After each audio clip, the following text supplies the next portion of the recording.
Hey everyone, welcome back to a new video. I hope you had a great day.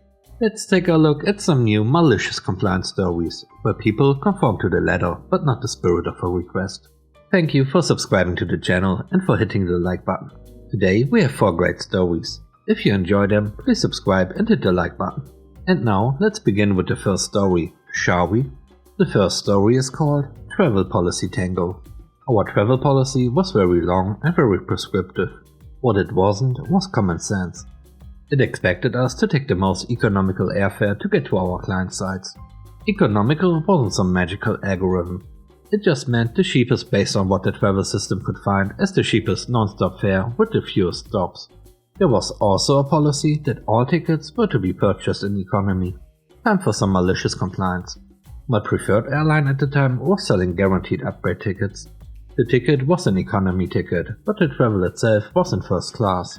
There was a cost premium to the cheapest fare, but because of restrictions it was far cheaper than a first class ticket. At the same time, I found that I could travel via a connecting city for $6 less on my preferred airline than I could on the non-stop flight the major airline would have at my home airport was offering. This made it the most economical.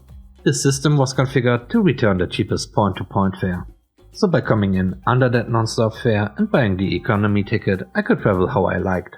It took extra time in the air, but I like flying. My goal was points and status.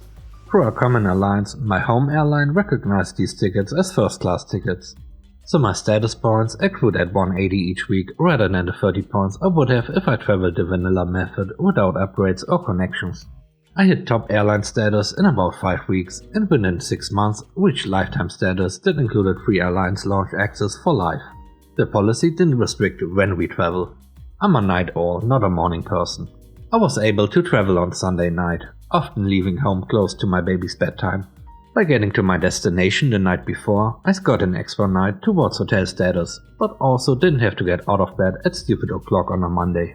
I now have lifetime status on my preferred hotel chain because I clocked up that extra night every week for the 2 years I was there. The icing on the cake, because the system tracked miles traveled, including those connecting cities, I reached 100,000 miles traveled for the year. This made me a road warrior, and I was then entitled to book first class tickets for all travel for the rest of that year and to the end of the next. The next story is called Too Complex for a Woman. I run a smallish business with my mother, uncle, aunt and occasionally brother and girlfriend.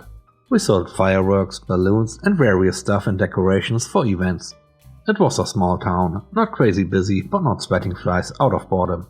A guy walks in on Monday, wants a huge balloon arch and some other designs, plus fireworks, plus some custom-made stickers for the coming Sunday for his wedding. My mom greets him. I was at the bank at the time and asked him to elaborate on what he needs. He gets all smug and demands to speak to the man who is usually at the store, me, because a woman wouldn't understand the complexity of the order. Mind you, my mother is literally the backbone of the entire business. She makes the balloon designs, sets them up nice and pretty, arranges them, the whole shebang.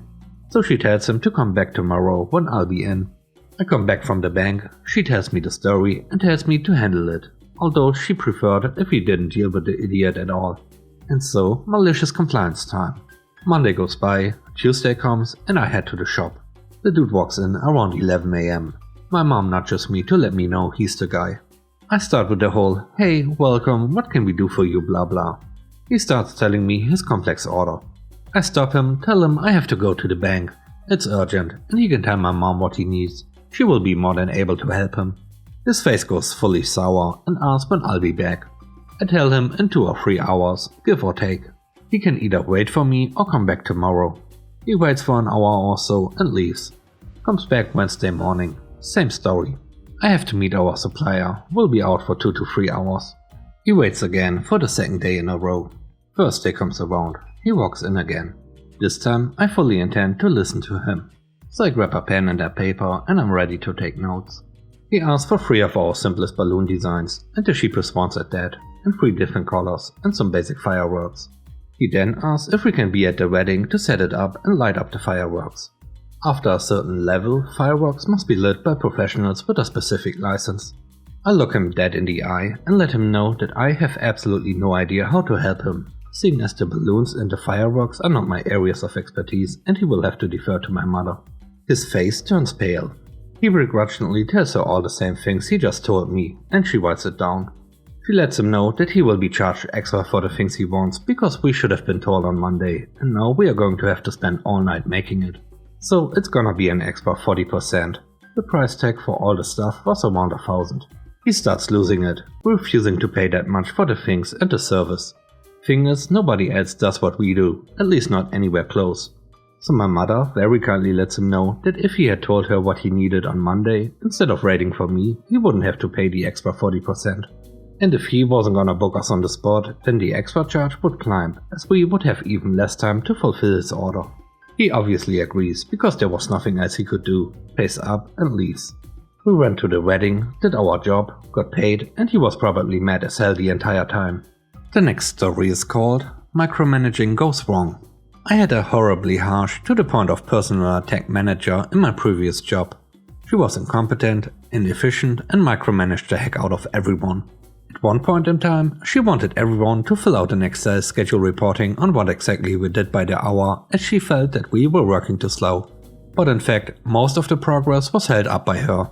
Several of my colleagues and I were the only people that had to do this. Everyone else just trusted their staff to finish the work, no matter how long it took you and how you distributed your tasks or time. So I did as I was told. At the end of every day, I would spend 1 hour filling out this Excel schedule in detail. And at the 5 to 6 PM block, I would write filling out the work schedule. She got so mad at this, but she couldn't say anything to anyone further up. I guess she did not want to seem incompetent or doing unnecessarily extra things just to feed her micromanage impulse. Plus, I was just doing as I was asked to. Eventually, word got out that I was doing my rightful duty. My colleagues started to follow, and eventually our director found out. No one ever spoke to me about this, but the work schedule thing stopped soon after.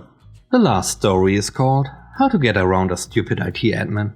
I'm an electronic engineer by trade and work in a large factory that produces pallets. My job is to maintain the factory, fix it and make it do what we need it to do. Whilst I did learn in a more analog environment, the factory is very new, the future is dumb, and I need to use the computer to do a lot of my work these days. Networks, programming software, error logging, things like that. Unfortunately for me, my life is ruled by an IT man in an office several hundred miles away, with a user policy used in an office. That guy really isn't keen on letting me have any real power to use the networking side of a computer in the factory. All I can use one for is Word, email, Google and a job logging software. I respect IT. I understand completely the need for administration and have been the IT guy in the past in other jobs. But there has to be a point where we've got to let a guy be able to do his job, and to be perfectly honest, I think he's a bit of a knob. This makes my life interesting, to say the least, and means most of my fault finding is harder. It takes me days to even be able to change parts. I'm down to the point of having to watch little lights on input cards and counting out timers in my head. I then have to contact a remote externally contracted IT assistant to do the changes at £5,000 a pop.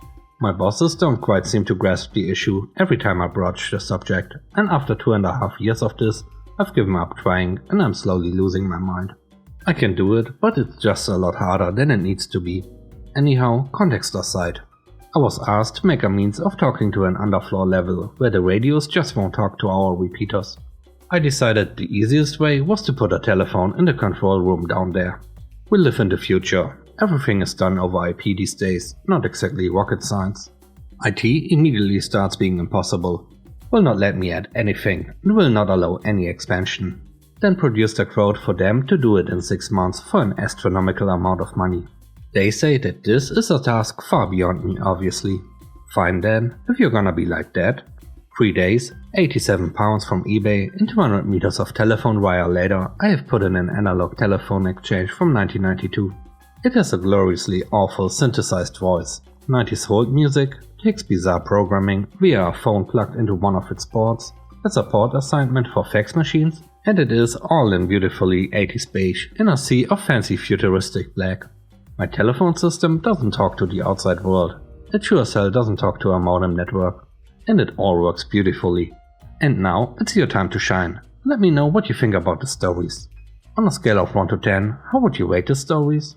I hope you enjoyed today's video. And I hope you have a great day. Stay safe. Bye bye.